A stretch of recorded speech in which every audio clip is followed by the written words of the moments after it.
आज की इस वीडियो के अंदर बात करूंगा कि हमारे पास ये मोटर है। ये जो आप देख रहे हैं ये प्रेशर स्विच की गेज है। ये प्रेशर स्विच है और ये मोटर के ऊपर लगाया है। आपको मोटर दिखा दूं, ये आप देख सकते हैं कि ये क्वार्टर की मोटर है और उसके ऊपर ये प्रेशर स्विच लगाया है पानी का प्रेशर इंक्रीज़ करने के लिए।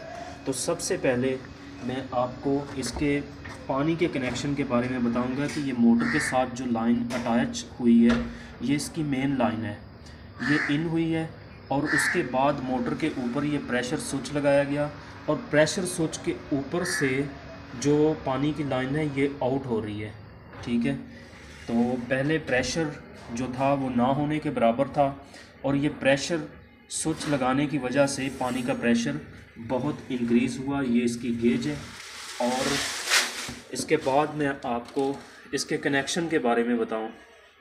यहाँ पर लिखा हुआ है 220, यहाँ पर 220 की जगह पर यहाँ पर ये सेंटर अर्थ का है और साइड वाले दो न्यूट्रल और फेस ये मेन यहाँ पर लगेगी और ये वाले जो हैं ये मोटर की तार इस जगह पे लगेगी।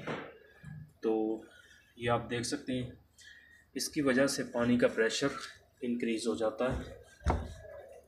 मिलते हैं किसी और नई वीडियो में, तब तक के लिए खुदा हाफिज़।